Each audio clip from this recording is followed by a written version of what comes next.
Well, good evening. Good evening. My name is Woulf. I serve the Abraham Lincoln Unitarian Universalist Congregation in Springfield, Illinois. And so Matt and I were colleagues. He went to the Bay Area congregation at the same time I went to Springfield back in 2003. So our paths have crossed a few times, and you'll hear a little bit more about that. But we're here primarily for Gail and Alex and Sophie. And it's an honor to be invited here. And so we'll be beginning in just a moment with a prelude. But first I invite you, if you have a cell phone or electronic device, to please turn it to off or silence. Thank you very much.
Spirit, draw near this hour as we gather to celebrate and honor the life and memory of Matthew Tittle, who passed from this life several weeks ago. Death has come to this man as must come eventually to all human beings. During his lifetime, which spanned 56 years, he was a son, a brother, a husband, a father, a friend and neighbor, a congregant, a scholar, author, social justice advocate, a patient, and a pastor. Matthew was all of these things, but above all else, he was a child of the natural universe. Keeping these thoughts in mind, let us make this hour and these rites a time of love acknowledged and affirmed. It is written, "A human life is sacred. It is sacred in its being born. It is sacred in its living. And it is sacred in its dying." In his honor, we dedicate this hour and these rites with tenderness and with reverence.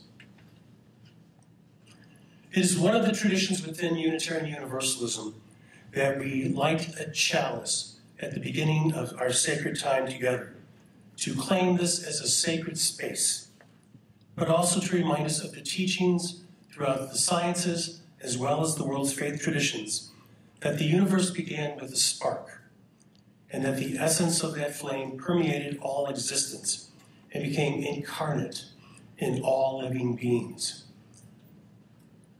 As we ponder this and our connectedness with one another, I invite us during this time to remember these words by Albert Schweitzer. At times, our own light goes out and is rekindled by another source. Each one of us has cause to think with deep gratitude of those who have lit the flame within us. And now I invite Alex and Sophie to please come forward to light our chalice.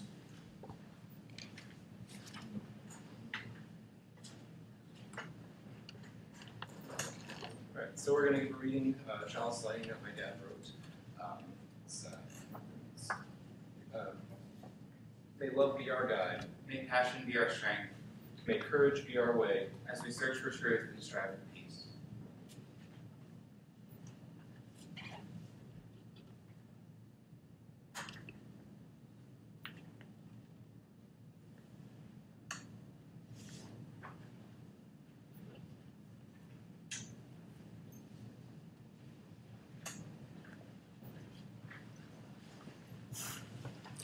And I'll invite Tanya Hodges to please go forward, and she will lead us in singing hymn number 131 of the great hymnal, "Love Will Guide Us."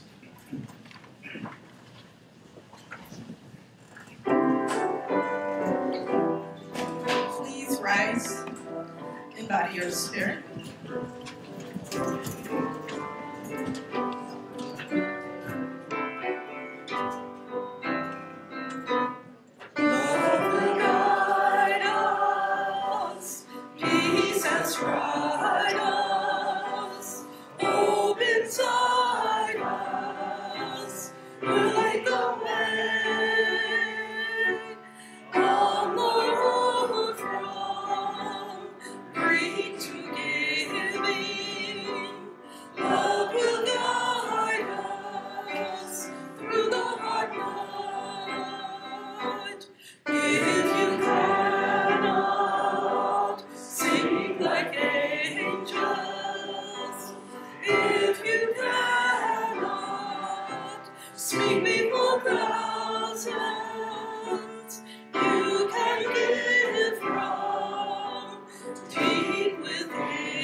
In an hour of memory, such as what we're observing now, it is appropriate that we lift up some of the music that Matthew loved, along with selections from the wisdom literature of the ages. Let us begin with an excerpt from Ecclesiastes, which means the preacher. For everything there is a season, and a time for every matter under the heavens. A time to be born, and a time to die. A time to plant, and a time to pluck up what has been planted. A time to kill, and a time to heal. A time to break down, and a time to break up, to build up. A time to weep, and a time to laugh. A time to mourn, and a time to dance. A time to throw away stones, and a time to gather stones together. A time to embrace, and a time to refrain from embracing. A time to seek, and a time to lose. A time to keep, and a time to throw away. A time to tear, and a time to sow. A time to keep silence, and a time to speak. A time to love, and a time to hate. A time for war, and a time for peace.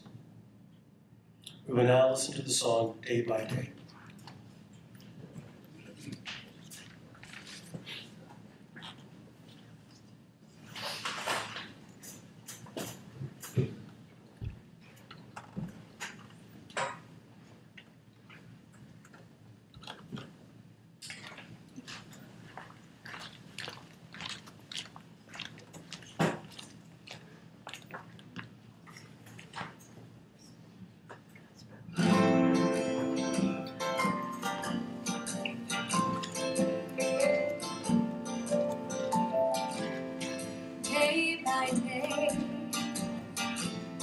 Day by day, oh dear Lord, 3 things I pray: to see thee more clearly, love thee more dearly, follow thee more dearly, day by day, day by day. Day by day, oh dear Lord, 3 things I pray: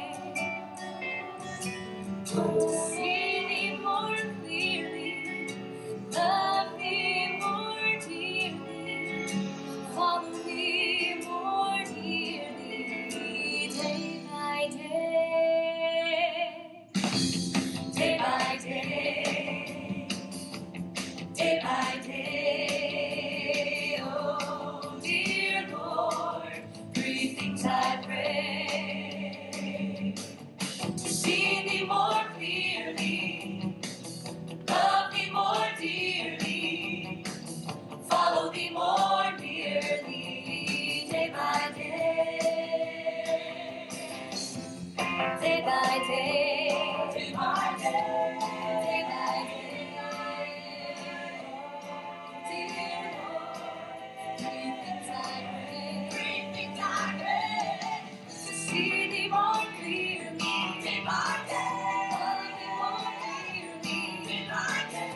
The second reading is a meditation on life and death, written by Robert Ingersoll, who was known as the Great Agnostic, originally from Peoria.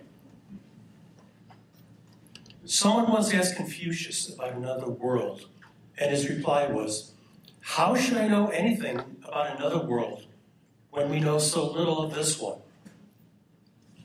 Know that immortality is a word that hope throughout all the ages has been whispering to love. All hope to meet again the loved and lost. The miracle of thought we cannot understand. This mystery of life and death we cannot comprehend. This chaos called the world has never been fully explained. The golden bridge of life from gloom emerges and upon shadows rests. Beyond this, we do not know. Fate is speechless, destiny is dumb, and the secret of the future has never yet been told. We love, we wait, we hope, we fear. And the more we love, the more we fear. Upon the tenderest heart, the deepest shadows fall. All pathways, whether filled with thorns or flowers, end here. Here, success and failure are the same. The rag of wretchedness and the purple robe of power, all difference and distinction lose in this democracy of death. And yet, character survives, goodness lives, love is immortal, and I had rather live and love in a world where death is king than have eternal life where love is not. The next reading will be a reflection on goodwill, written by Matt, read by Alex.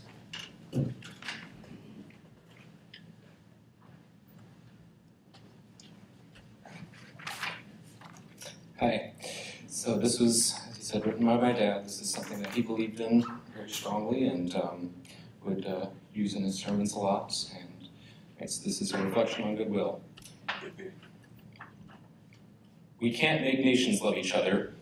We can't make groups of people love each other. We can't even make our families love each other.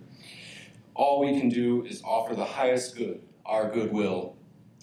This only works on a personal and individual level.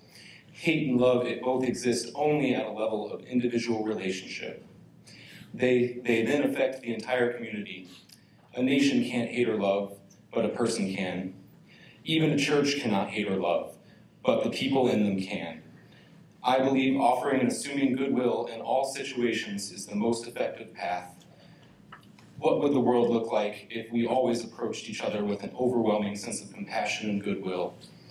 Can you take the radical and even heretical step of always assuming and offering goodwill? Being excellent to each other is a contact sport, a goodwill game that you can play and be every day. Thank you.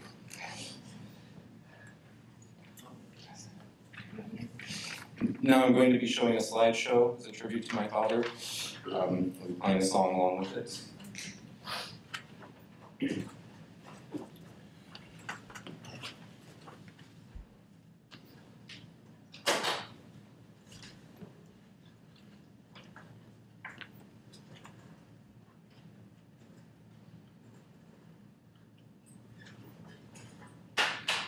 All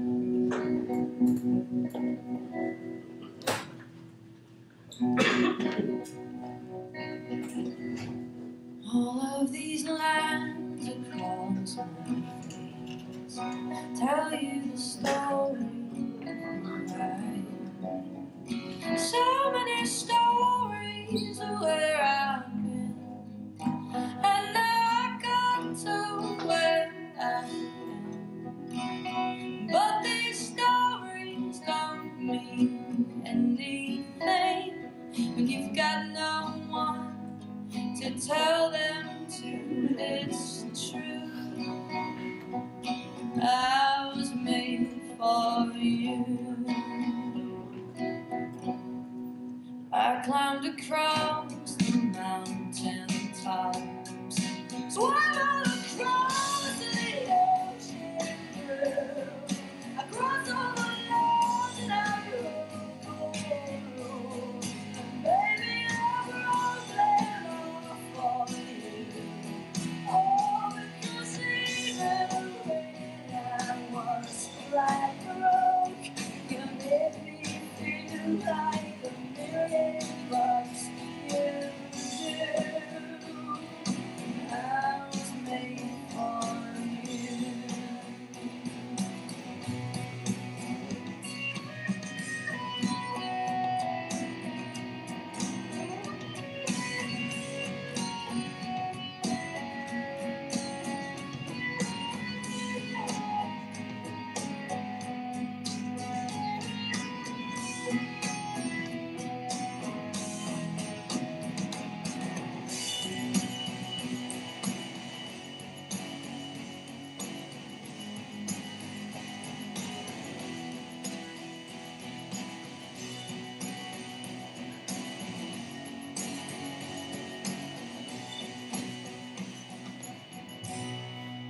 You see the smile that's on my mouth, it's hiding the words that don't come out. All of my friends who think that I'm blessed, they don't know my yes a mess. No, they don't know who I really am, and they don't know what I've been through like you do. And I was made for you. All of these lines across my face tell the story of who I am. So many stories of where I've been, and I got to where I am. Oh, but these stories don't mean anything when you've got no one to tell them to. It's true, I was made for you. Oh yeah, it's true that I was made for you.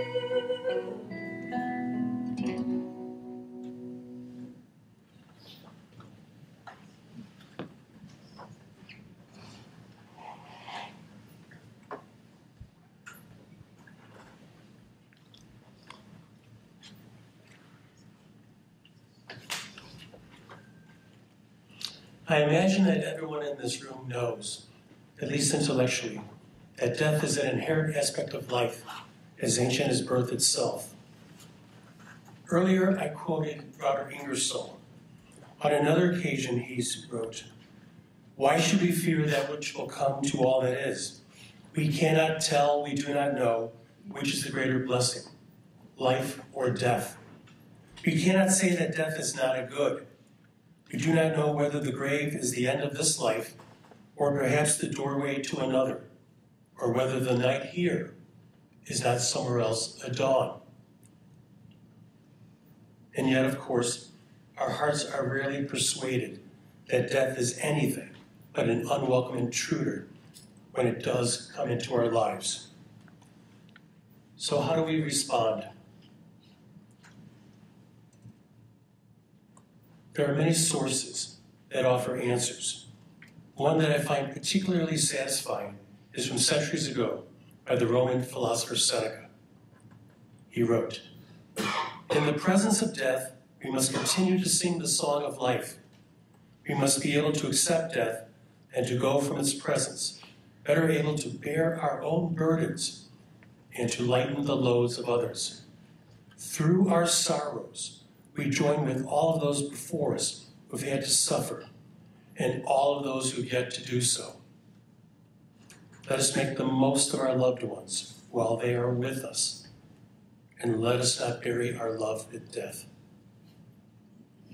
I think that this is very good advice, because in time, death does come for all.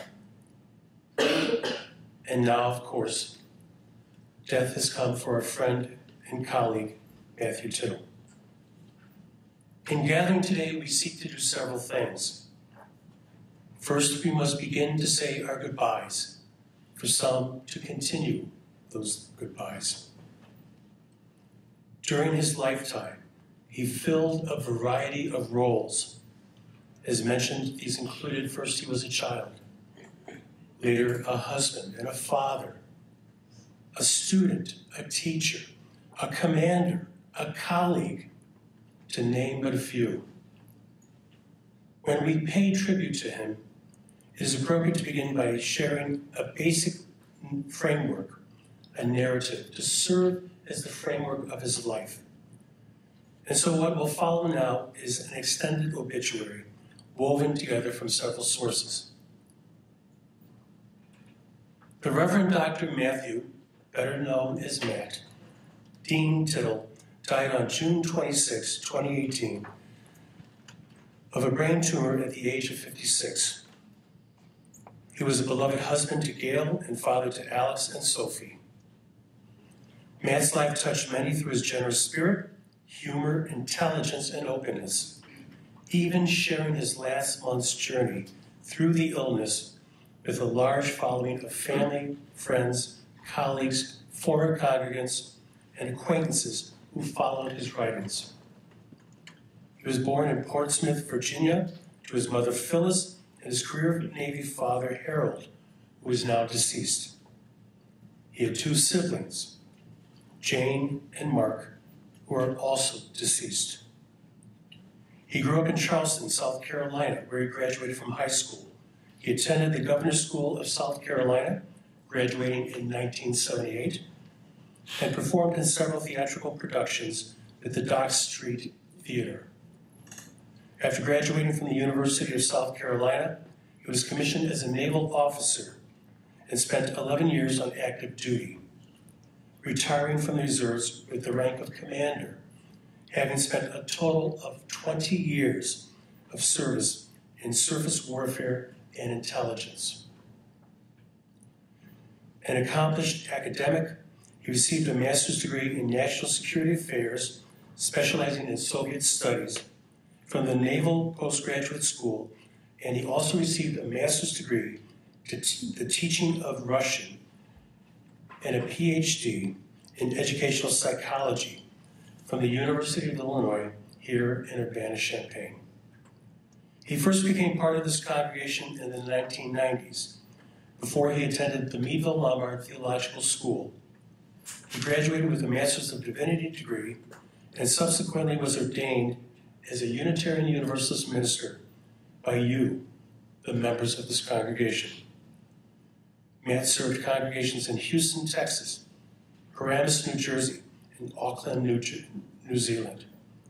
In addition, he was an educator, an author, and a perpetual student of life. But did you know that he was also a 14-time marathon runner and an Ironman competitor? His published works and articles include co-authoring with Gail, the UU Leadership Curriculum, Harvest the Power, and also the groundbreaking book, Bless All Who Serve, Sources of Hope, Courage, and Faith for Military Personnel and Their Families. He authored a column for 2 years in the Houston Chronicle. Various articles included an article in the recent issue of Religious Humanism magazine, quote, "Is God a white racist?" More recently, he authored Stanley the Very Fine Squirrel, which was shared in a service here last spring, as well as Taking Back Faith.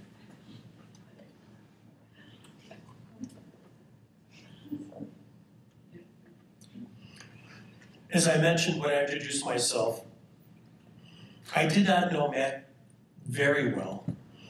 I might say that I was more aware of him. He followed me several years at Meadville Lombard. He and I were both on track to look for congregations in the winter of 2003, and our paths may have crossed there.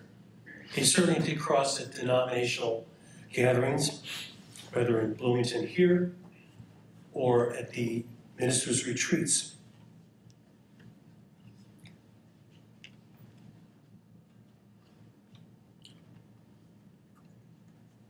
You may know that there are only 1,000 Unitarian Universalist congregations nationwide, and that there are only about 1,000 active Unitarian Universalist ministers and pastors.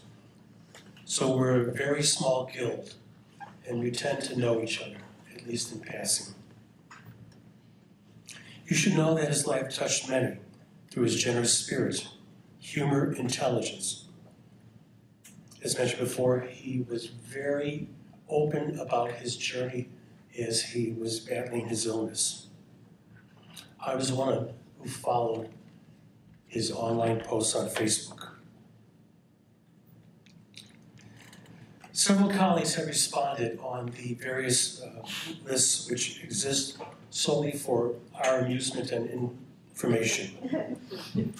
One of them is Beth Miller, and she described Matt as saying, he was an excellent minister and colleague. He will be missed in the wider UU collegial realm for some time as he has battled his disease. But even though he's gone now, his presence will continue to be felt by many. Rest in peace, Matt. Elizabeth Harding, who also went to Meadville. Man, he fought. What a giant light. Jennifer Kelleher wrote, I remember Matt the most because he served on the RSCC at the time I sat before it. His encouragement of my calling and in my formation was tremendous. Shortly thereafter, I was asked to preach in the pulpit he was serving. My heart is with his family and loved ones and their loss. May his name always be a blessing. There are, of course, many other tributes to be found online, and they will continue to swell in the days and weeks ahead. While searching the archives, though, for the Unitarian Universalist ministers, I came across a number of posts by Matt himself, offering advice to other colleagues, offering advice, encouragement, and guidance. They say that every minister combines the roles of pastor, preacher, poet, priest, and parson.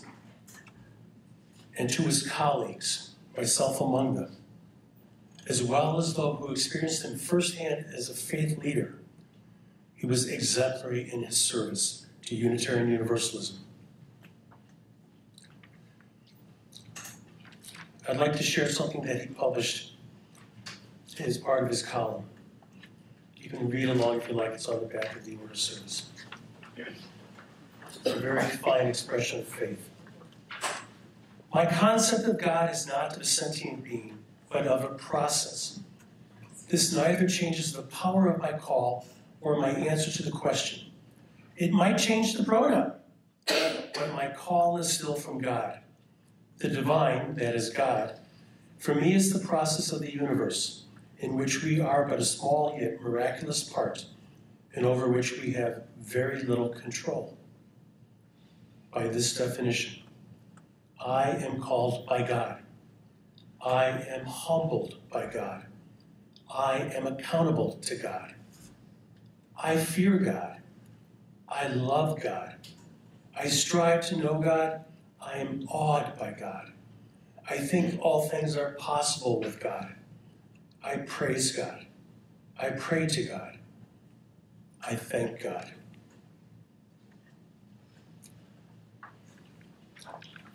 I think that might be the most times the word God has been used by one of my colleagues.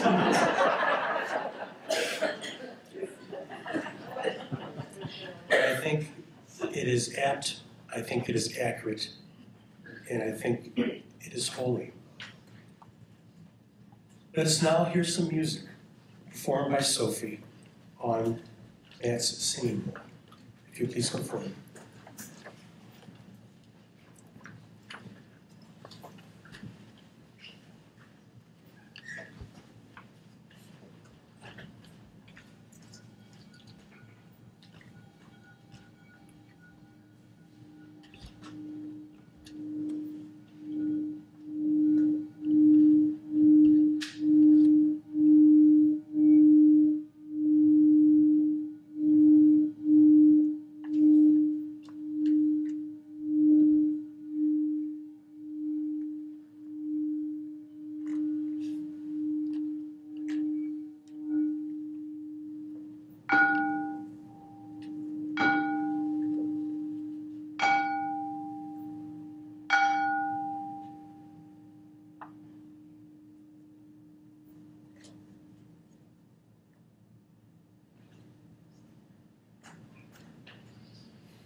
Gail, Alex, and Sophie have asked me to share the following reflection. As many of you know, Matt had a very public persona.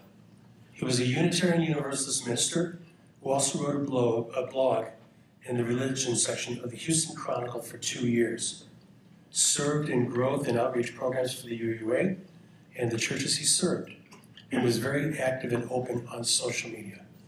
He had a large and dedicated following on Facebook, even chronicling his experiences with glioblastoma until shortly before he died.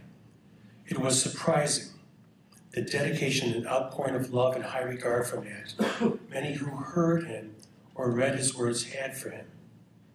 You see, while many were inspired and in awe of his candid and honest words, his spiritual journey, and his struggles with mental illness and later on brain cancer, his family lived life with him through the ups and downs of life.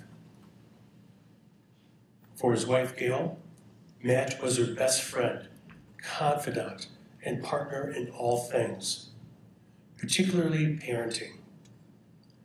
Matt and she really enjoyed hanging out and venturing out together. They truly got along well.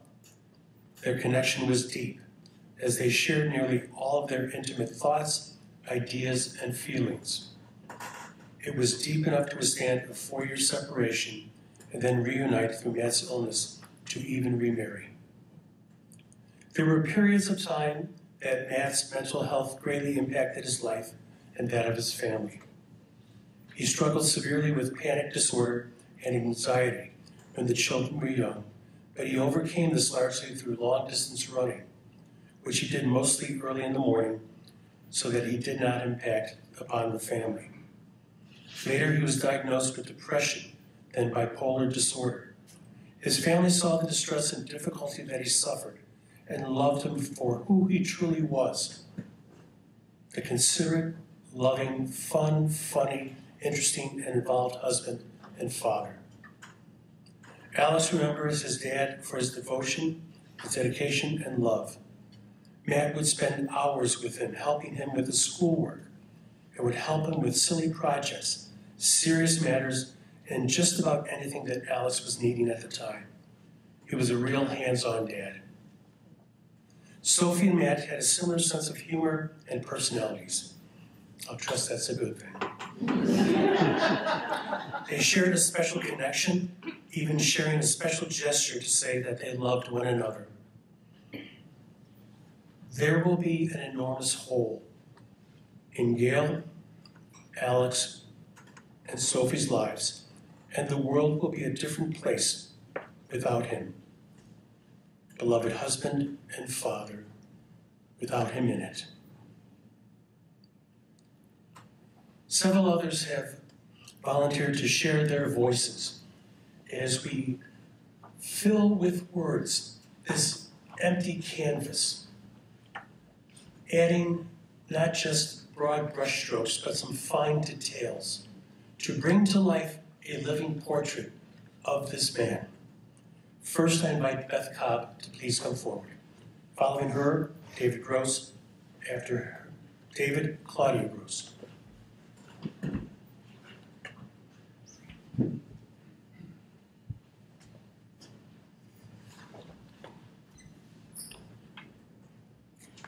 Good evening. I am indeed Beth Cobb, and this church is my home church.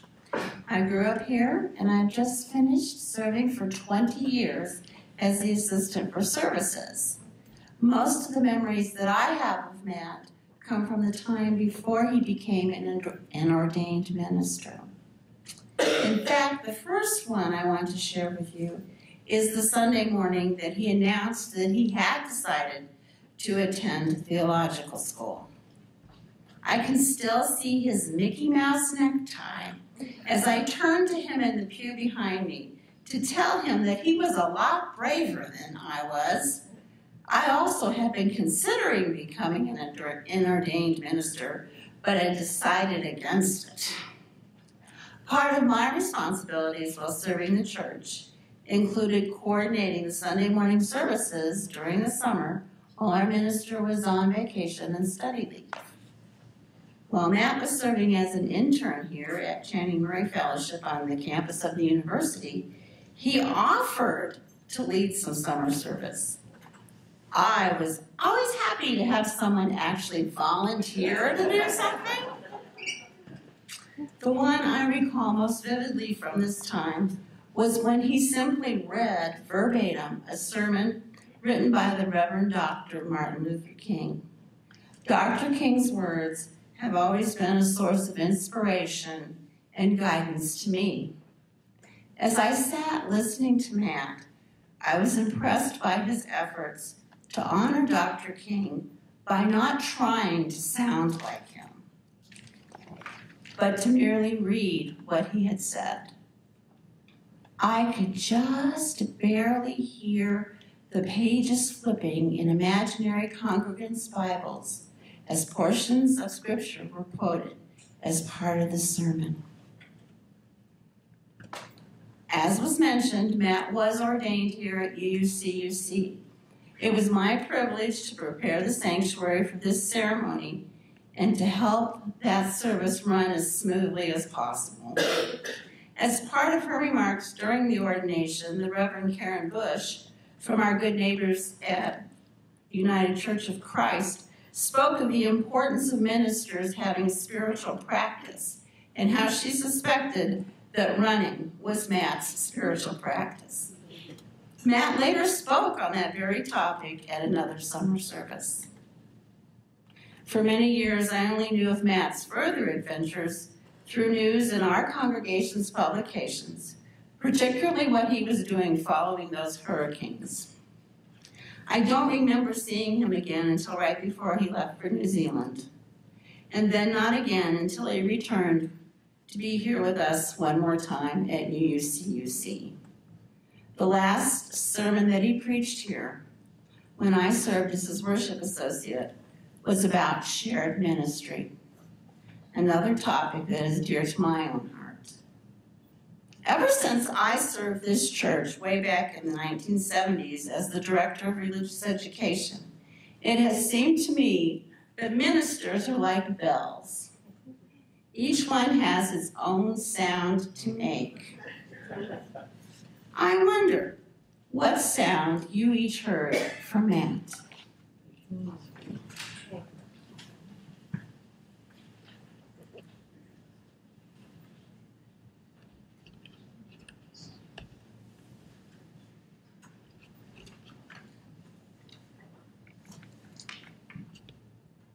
It was in the other wing of this building that Dr. Matt Tittle became the Reverend Dr. Matt Tittle, an act of ordination granted by this church.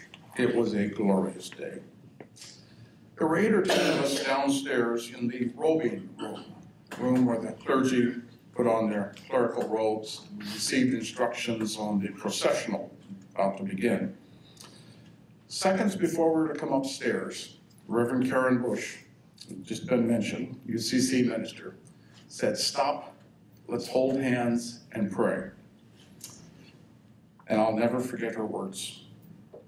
She said, "What we will do in the next few minutes will change each of us present to a degree greater than any of us currently understand."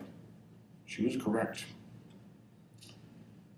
It was in the reception following the ordination in this room that my spouse Claudia said to Matt humorously, "How come David had a role in that service and I didn't?" Matt, the gracious soul that he was, immediately invited Claudia to be a speaker at his pending installation in your church there in Houston. We went to Houston, and it was another glorious day. We then decided that we would continue to be present at the major milestones in Matt's ministerial career. 6 years later, I spoke at his installation to UU Church in Paramus, New Jersey. Still another glorious day. That plan did not envision the day of his memorial service. Matt was 18 years younger than I am. We lost him much too soon. Sometimes life is not fair.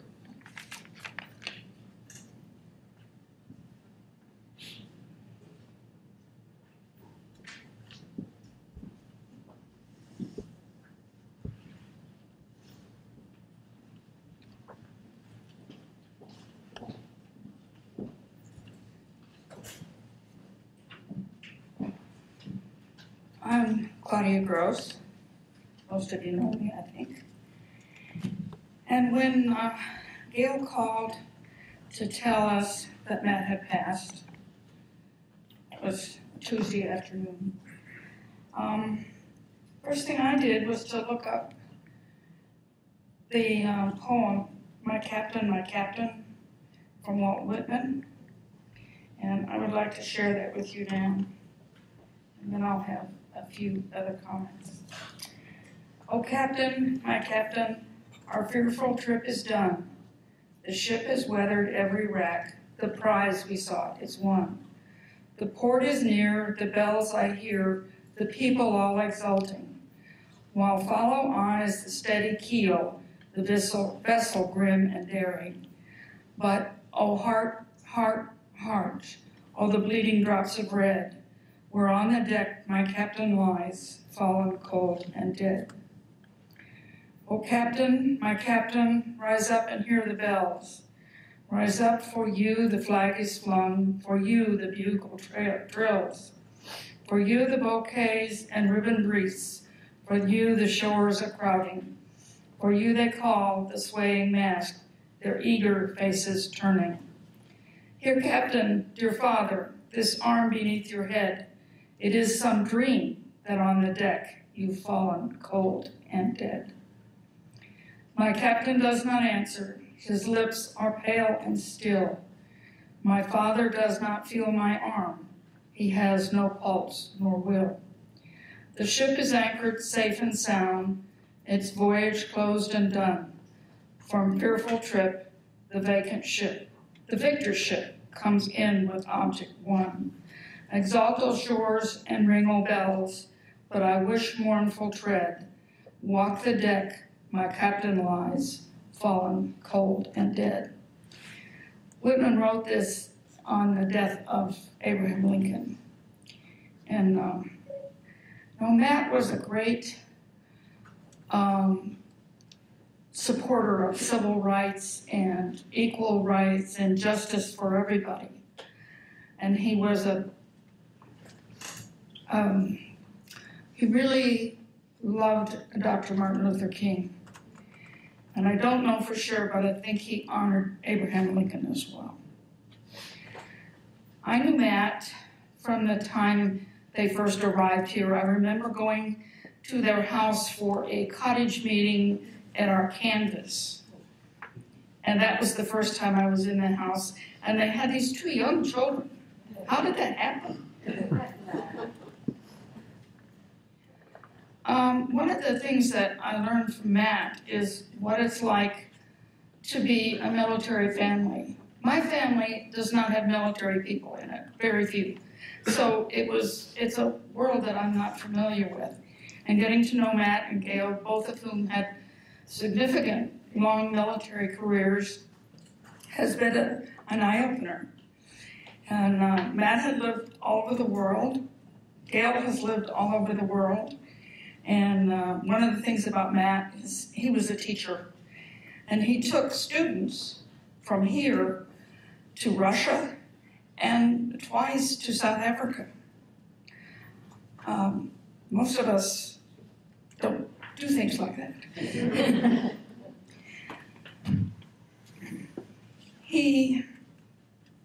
One of the things that we shared in the last year and a half was the journey through the cancer trail. Unfortunately, in the end, he could not escape the brain tumor that took his life. When I spoke at his installation at the Minister of Bay Area UU Church in Houston, I was not anticipating speaking at this journey. Matt was 19 years younger than me, 5 years younger than my youngest brother, and only 10 years older than my oldest son.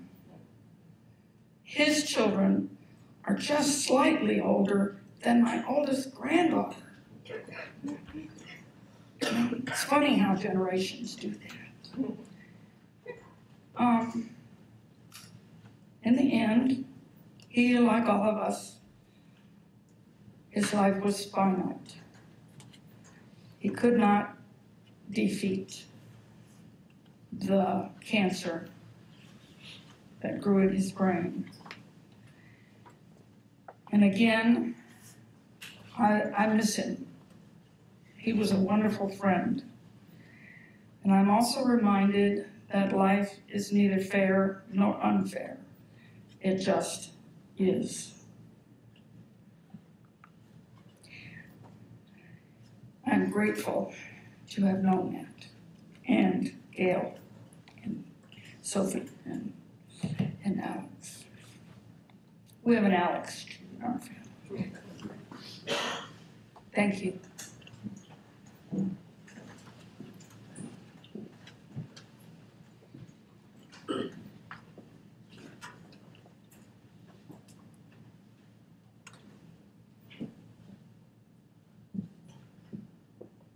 I invite us to share a few moments of reflective silence.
Matt told me Blue Boat Home was one of his favorite songs, so I'm pleased to be able to sing it tonight.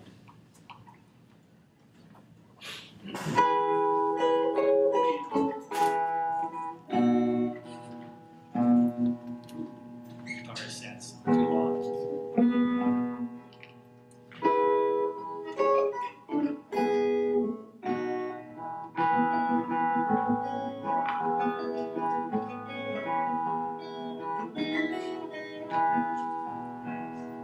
Hold me, Lord.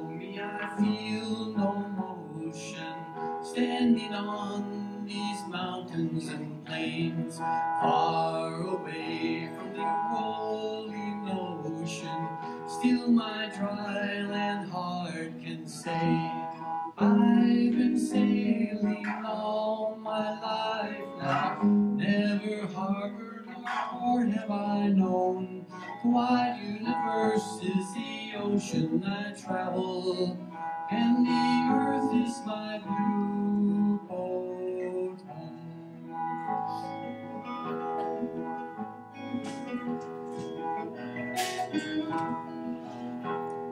Sun, my sail, and moon, my rudder, as I ply the starry sea, leaning over the edge in wonder, casting questions into the deep, drifting here with my ship's companions, all we kindred pilgrim souls, making our way by the lights of the heavens in our beautiful blue boat home.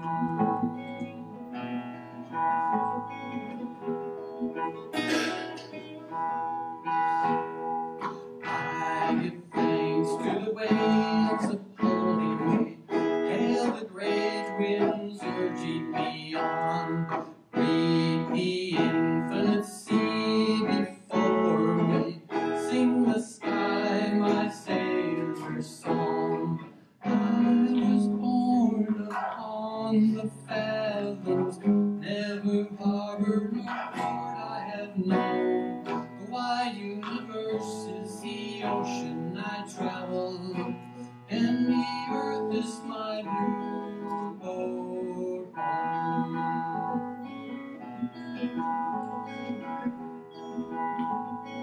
And the earth is my blue boat home.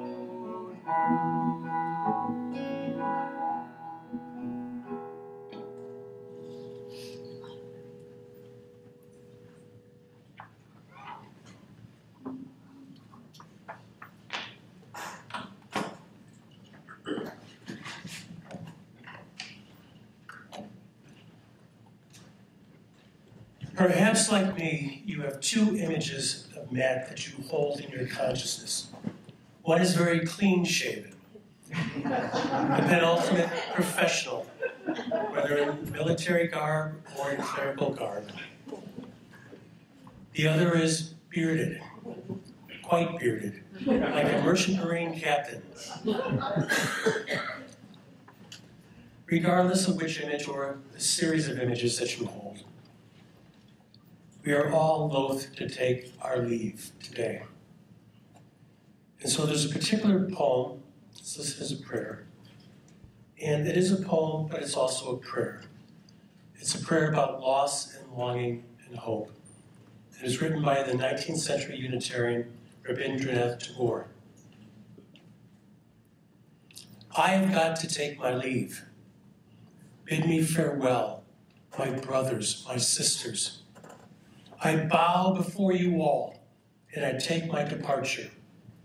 Here, I give back the keys to my door, and I give up all claims upon my house. I ask only for kind words from you. We were a family and friends for a long time, and we shared richly. Now the day is dawned, and a lamp that lit my corner is out. A summons has come, and I am ready for this journey. At this time of my parting, wish me good luck, my friends. The sky is flushed with the dawn, and my path lies beautiful.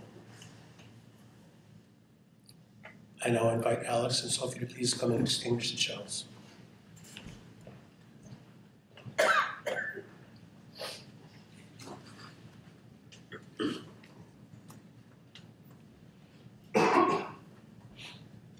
Shalom, namaste, blessed be.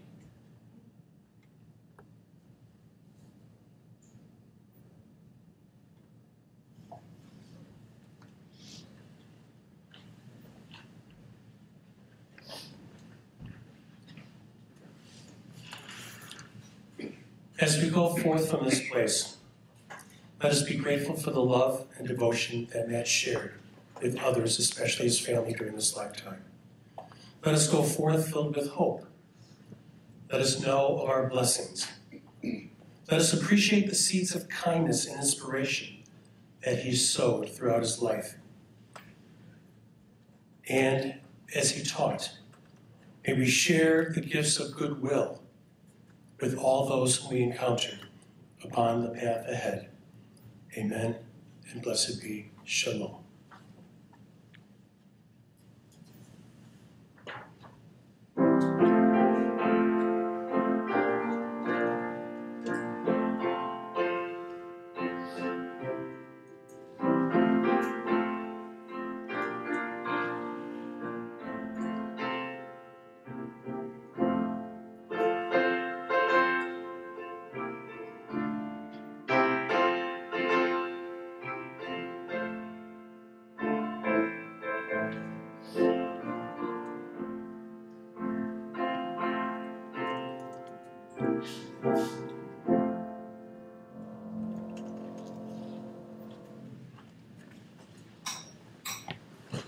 The family has asked that I announce that there will be a reception immediately following the service, so please stay if you